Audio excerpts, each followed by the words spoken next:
This is Clair Obscur, Expedition 33 Condensed. The story starts on the island of Lumiere on the day of the Gommage. Soon, the Paintress will awaken and write the number 33 on that giant monolith in the distance, and everyone of the age 33 and older will die. The Paintress has been counting down each year since 100, meaning it's been 67 years since the Gommage started. As Gustave aimlessly hurls a rock towards the monolith, he's joined by Maëlle, his adoptive daughter/sister. Maëlle reminds Gustave he has to partake in the Gommage festival. Gustave heads down to the streets where he meets with his ex-girlfriend, Sophie, whom he hasn't been with in 4 years. Sophie is 33 years old, and she knows her time is almost up, yet she seems at peace with her fate. Although their conversation is a little awkward, it's clear they still have feelings for each other. There are festivities taking place, but the Gommage is still supposed to be a solemn event. Everyone copes with the impending losses in their own way. Gustave and Sophie go to the harbor where they meet Gustave's young apprentices. The apprentices give Gustave a coat they made for him, a coat for the expedition. When sunset arrives, Gustave and Sophie stand on the harbor dock and watch as the Paintress awakens to mark the number 33 on the monolith.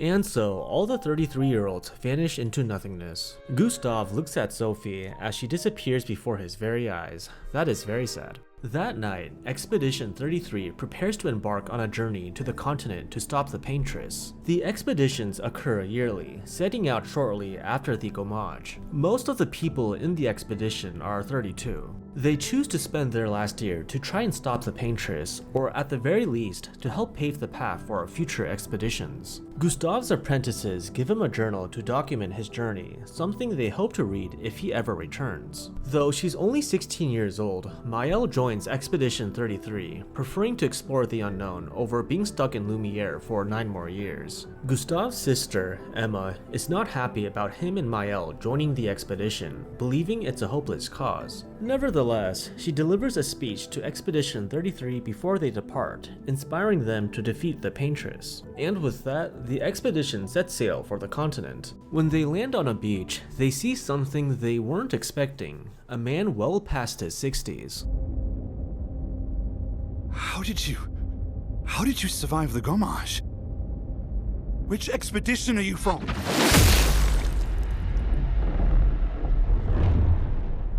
Chaos ensues, and most of the expedition gets wiped out by the old man and the Nevrons, creatures that were created by the Paintress. A Nevron appears, and just as it charges up to attack, an explosion hits, knocking Gustave out. Gustave wakes up alone in the spring meadows. Going forward, he stumbles upon a gruesome scene, piles of corpses from previous expeditions. Feeling hopeless, Gustave prepares to end his own life, but Lune, a fellow expedition member, stops him just in time. Even though they believe they're the only survivors, Lune insists they keep going until they find a safer spot to figure things out. So they push forward, clashing with Nevrons along the way. Gustave and Lune find the expedition's rally point, where there's a message stating where to find Maëlle. Lune wants to wait at the rally point as per expedition protocol, but Gustave is dead set on finding Maëlle. So Lune gives in and agrees to help find her. At nightfall, Gustave and Lune make camp, and they talk about the old man and all the comrades they lost because of him. Gustave starts to lose faith in their mission until Lune firmly reminds him why they're fighting. Come on, we always said the future of Lumiere is more important than Any individual life, yes. Do you still believe that? I hope I do. The next day, they head to the Flying Waters region. While exploring the underwater-esque terrain, they find a door that looks out of place in the environment. Without much of a second thought, they open the door and get transported to the manor, a large, lavish home. No one's inside except for Maëlle, who's found in one of the manor's many rooms, much to Gustave's relief. She doesn't have any clue how she ended up in the manor. A mysterious faceless figure known as the Curator shows up. He's been helping me a lot. He reinforced all my pictos. What is he? I'm not sure. He doesn't really talk. The curator clearly has a strong interest in Mael's well-being. Still, he doesn't do much to stop Mael as she leaves the manor with Gustave and Lune. The three of them happen upon a gestrel, a friendly wooden puppet-like creature. His name is Noko, a merchant who loves to fight, like many of his kind. Noko points them in the direction of the gestrel village, where they can talk to Golgra, the gestrel chief. Later that night at camp, Gustave and Mael talk about the old man. They make a promise to each other to run no matter what if they ever encounter him again. The curator shows up at the camp, where he can upgrade their weapons and gear. With newfound support, Gustave feels more encouraged to complete their mission. Following Noko's vague directions, the team ventures into a forested area. A gestrel spots them and mistakes them for Nevrons. After defeating the gestrel, the team convinces him to guide them to his village. As they get closer, they get into a fight with another gestrel who wants to test his ultimate combat suit. The team destroys the suit, which impresses the gestrel, so he takes them to meet Golgra. The team explains to Golgra that they need a way to cross the sea to get to the Paintress. Golgra says that someone named Eskia can transport them. But to get into Eskia's nest, they'll need the password, and in order to get the password, they'll have to participate in the fighting tournament. And so they partake in the tournament, fighting against the village's strongest gestrels. In the final match, their opponent turns out to be Ciel, a fellow expedition member. You guys, you're alive! I thought I was the only one left. The gestrels are expecting a fight, and so they give them a show. Afterwards, Ciel explains that after what happened at the beach, she just somehow ended up in a forest near the gestrel village. The four of them return to Golgra, who tells them the password, "Get out of my way," which has to be yelled as loud as possible. Later that night, while at camp, Mael has a vision of a white-haired girl wearing a mask, along with the old man appearing shortly after.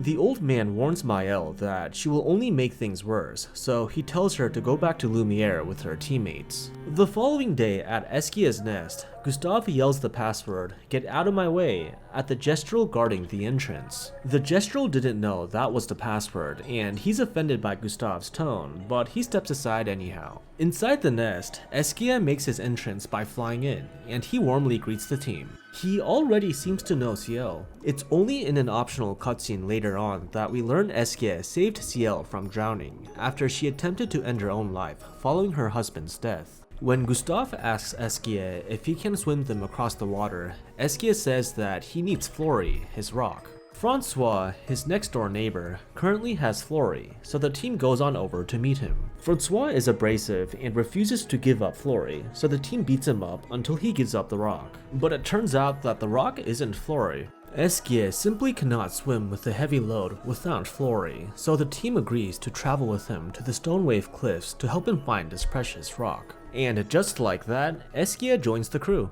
At the Stonewave Cliffs, they see how powerful Eskia really is when he easily takes down a giant Nevron. Eskia senses Flory nearby inside a cave, so the team enters, only to be met by the Lampmaster, a scary-looking Nevron made up of arms. After defeating the Lampmaster, they find Flory, enabling Eskia to carry the team while swimming. Lune and Ciel jump onto Eskia's back first, while Gustave and Mael lag behind for a moment. They should have just gone right away because the old man shows up and gravely injures Gustave. Mael gets caught in a binding spell. Gustave tries to fight back, but his attacks do absolutely nothing to the old man. Lune and Ciel can't see what's happening, and they can't help either because the Lampmaster shows up for more. Gustave lunges in one final attack, but the old man ends it with a single fatal blow. There's no coming back from that. The old man then pushes Mael out of her body, sending her into a void-like space. She hears two voices talking to her before abruptly returning to her body. Just as the old man is about to strike Mael, a stranger shows up to block the attack. You've lived more than a lifetime. It's time to let her go. A lifetime.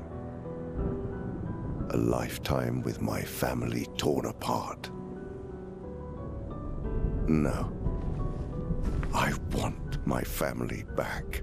As the stranger and the old man argue over their intentions, Alicia, the masked girl with white hair, stands quietly from a distance. Thanks to the stranger's intervention, Mael joins her allies below, and the old man quietly retreats. As night falls, Eskia comforts Mael while she grieves. Loon's already thinking about their next move, but Ciel urges her to take a moment to relax. The stranger joins the team at camp and hands them Gustave's prosthetic arm. He says he was part of the first expedition 67 years ago. His commander was Renoir, the old man from earlier. According to the stranger, some of his team, including himself and Renoir, have become immortal thanks to the Paintress. The stranger introduces himself as Verso, and he joins the Expedition 33 team. Given the circumstances, Verso doesn't get much of a welcome, but at least Eskia is happy to see him. They've known each other for quite a while, they're practically besties. It's not clear why at first, but Verso shows a particular concern for Mael. Fun fact, you can see Verso rescuing Mael earlier in the game, during the beach scene. It's a little blurry, but that's definitely him.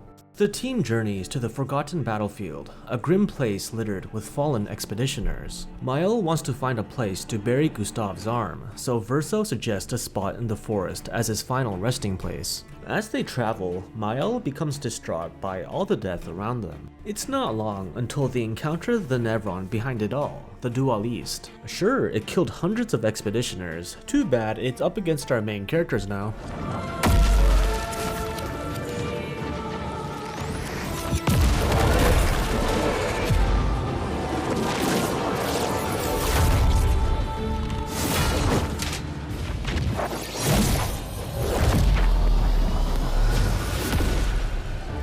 Piece of cake. They arrive at the forest that Verso mentioned, where they bury Gustave's arm. Mael, Ciel, and Loon each take a moment to say their goodbyes. Back in camp, Verso shares his plans to recruit an old friend. They'll need help destroying the Paintress's heart, only then can they reach the Paintress herself. So they head to Monaco Station, where they meet Monaco, who turns out to be a Gestrel. Monaco has the special ability to transform into a Nevron by using its severed foot. Fighting is Monaco's favorite thing, so Verso uses that fact to win him over. I will never join you again. There will be a lot of fighting, though.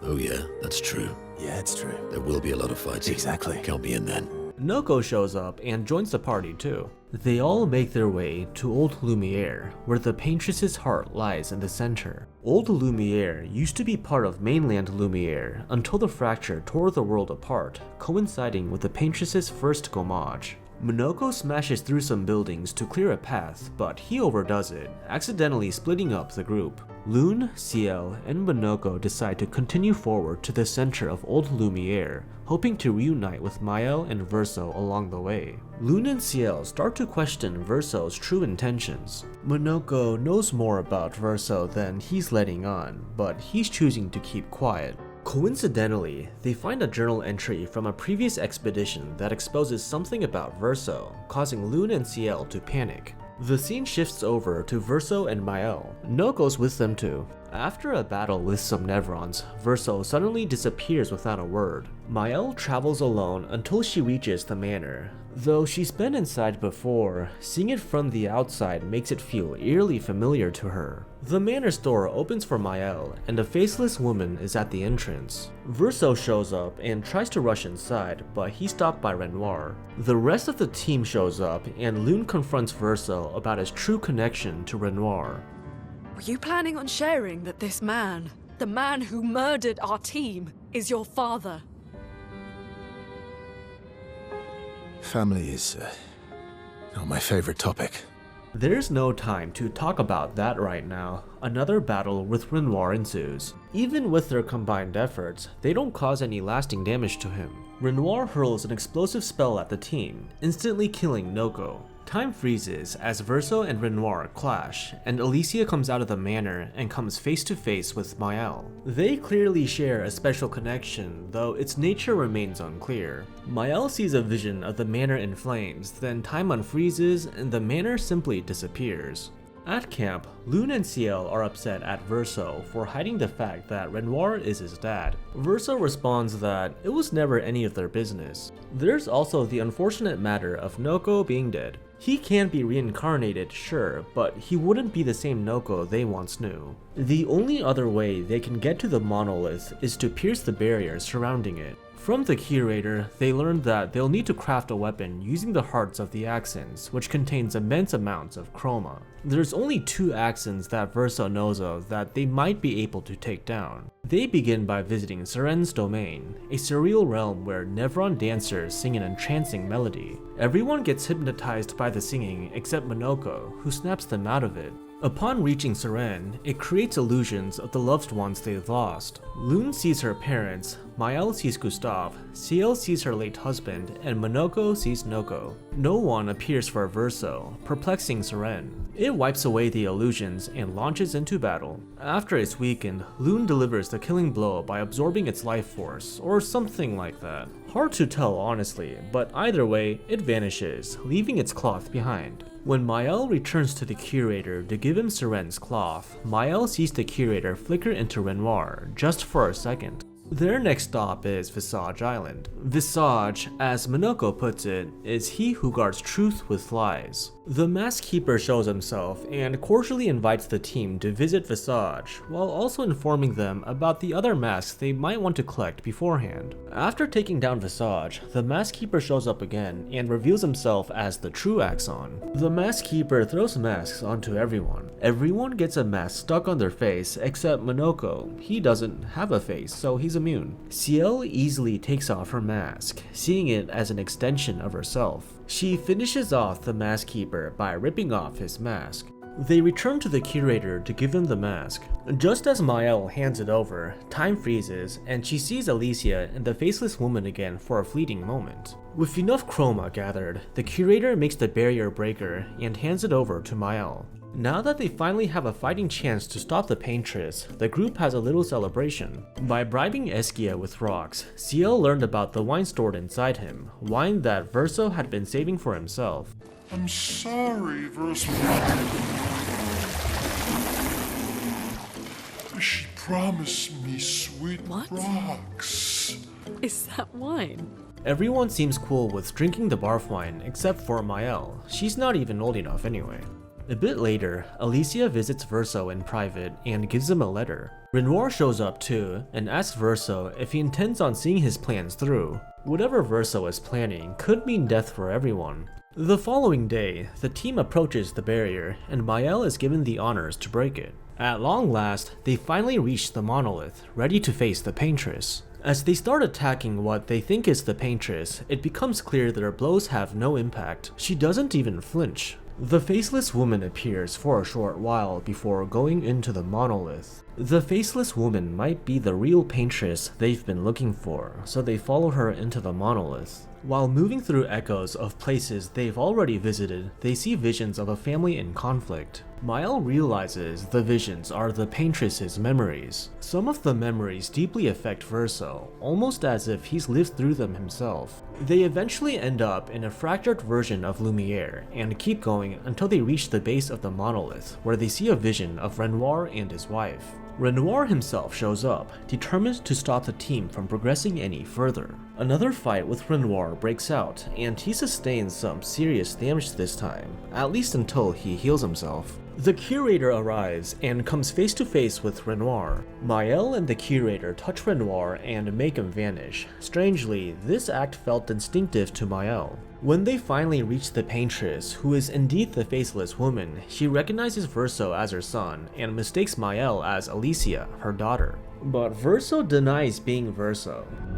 You are not my Verso. No. Verso's dead.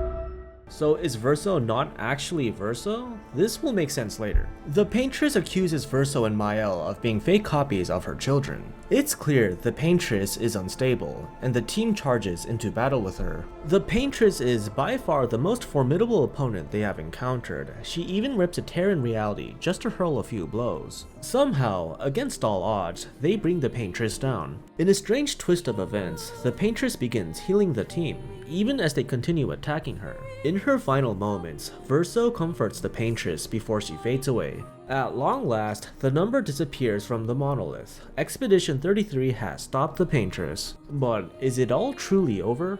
As the team heads back to Lumiere, Verso and Minoko seem oddly gloomy, as if their victory meant nothing. Upon arriving at Lumiere, there's a welcome party for the expedition, celebrating their success. They all enjoy their well-earned victory, surrounded by everyone's praise. Unfortunately, Maël has to tell Gustave's apprentices that Gustave didn't make it. Amidst the celebrations, Verso steps aside and reads Alicia's letter, which was supposed to be meant for Maël too. Here comes the big twist. The paintress was actually saving everyone from getting gommaged all at once. Renoir started the gommage, and the paintress did her best to slow it down. Now that she's gone, everyone starts to disappear, regardless of age. Verso knew this was going to happen, but he kept it to himself. So it's flashback time, 16 years prior, before Maël was born. Alicia has a nightmare about Verso surrounded in flames. She wakes up in her room, in the manor. As it turns out, Alicia and Maël are the same person, although at this point in time, she hasn't become Maël just yet. Renoir is her dad, and Verso is her brother. Alicia's sister, Clea, calls for her to come to the painting room. Here comes an even bigger twist. Lumiere, the Nevrons, the Gestrals, every character we've met, everything we've seen has existed within a magical canvas.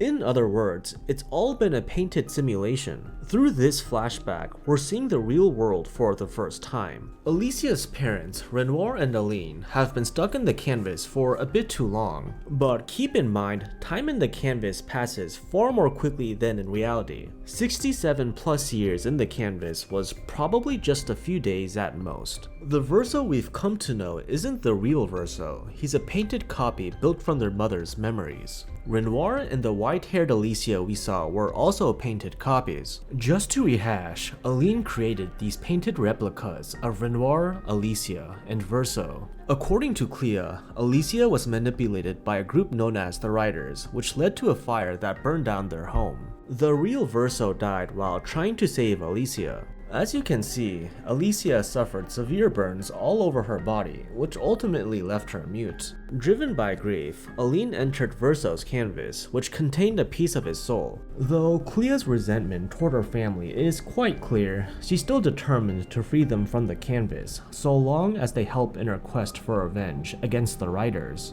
The only way to get their parents out of the canvas is to destroy it from within. As Alicia enters the canvas, Aline's chroma interferes with the process, causing Alicia to be reborn as a baby. So Alicia lost all her memories and became Maël. Her new parents were gommaged 3 years after her birth. And so that brings us back to the present. Maël has re-entered the canvas and recovered her memories as Alicia, but she still prefers to go by Maël. Maël sits beside Verso in what is now a cold, lifeless Lumiere. This Verso knows that he's not the real Verso, but he still carries all of his memories. Verso seems okay with letting the canvas be destroyed. Maël, however, believes she can have a life inside it. She has a healthy body and is surrounded by people she loves. She wants to protect the canvas world. The curator appears and reveals himself to be Renoir, the real one. I thought I told you to stay home. Technically, my body's at home. Renoir turns to Verso and basically says, "I'm sorry you exist," in a nice way. Maël realizes that Renoir plans to go through with erasing the canvas, which of course she is firmly against. Renoir grows angry with Maël's defiance and starts to summon Nevrons to force her into compliance. Eskia and Minoko come to the rescue, pulling Maël and Verso to safety. Back in camp, Maël uses her paintress powers to bring Lune and Ciel back to life. So, Lune and Ciel are brought up to speed on everything. Maël being from a paintress family, Verso not actually being Verso, the fact that their whole world is a magical simulation. Lune and Ciel take the news surprisingly well. Lune is pretty pissed at Verso for withholding the truth, but still, she's not exactly having an existential crisis. The team's back together and they'll need all the help they can get to take down Renoir. As they go across the continent, Maël brings the fallen expeditioners back to life, building an undead army. Once they're ready, they return to Lumiere to face Renoir and his Nevrons. The team confronts Renoir, and Maël makes a final plea to spare the canvas world. Renoir knows destroying Verso's canvas means erasing what's left of his son, but he's not willing to let his daughter be consumed by the canvas. So he makes a final stand. In the middle of their fight, Aline comes in and destroys one of Renoir's accents, weakening him substantially. In the end, they're able to overpower Renoir. Renoir reflects on how losing Verso tore his family apart, trying to get through to Maëlle one last time. Maëlle, however, begs Renoir to let her stay in the canvas just for a little longer, implying that she will leave on her own terms when she's ready. Unable to say no to his daughter, Renoir gives in, saying he will wait for her before returning to the real world. Verso enters a portal that leads to the heart of the canvas. Verso's soul is still painting the world for what must have felt like centuries to him. You're tired of painting, aren't you?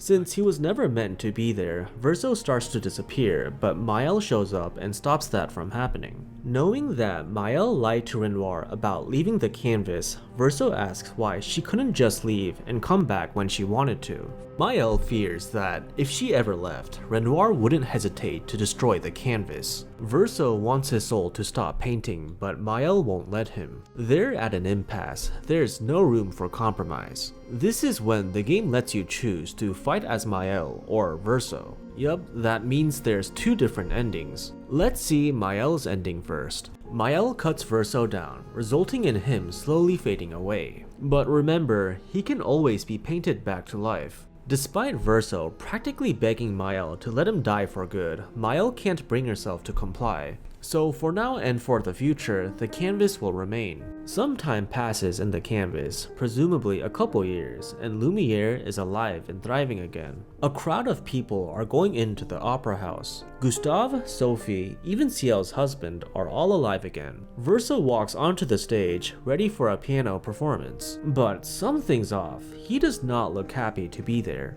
And to make matters worse,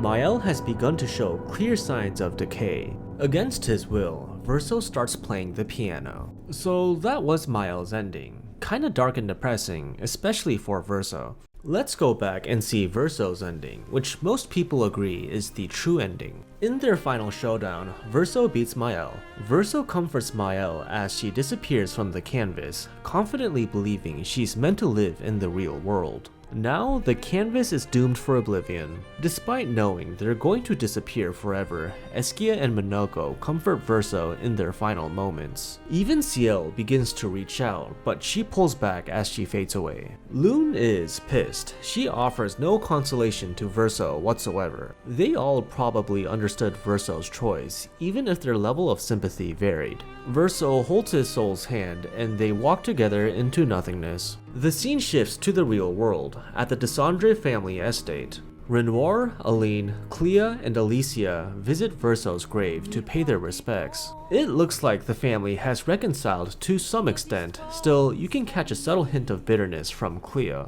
Alicia has a vision of her friends from the canvas waving goodbye to her before they vanish. What a bittersweet ending. So that was Clair Obscur Expedition 33 Condensed. Thanks for watching.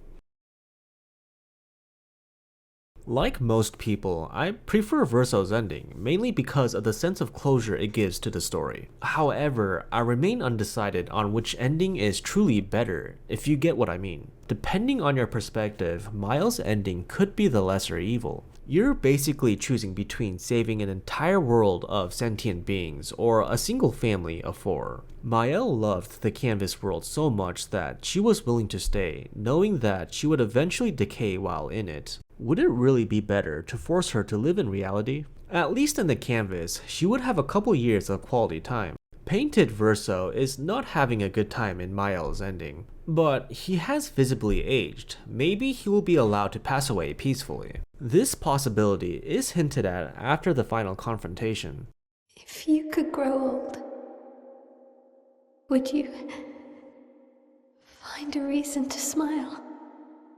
Unfortunately though, Verso's soul will still be around, forced to paint for who knows how long. Verso's ending does feel like the right conclusion, but for those who think Maëlle's ending is simply the bad ending, I just wanted to suggest that perhaps it's not so black and white. That's all I had to say. See you later.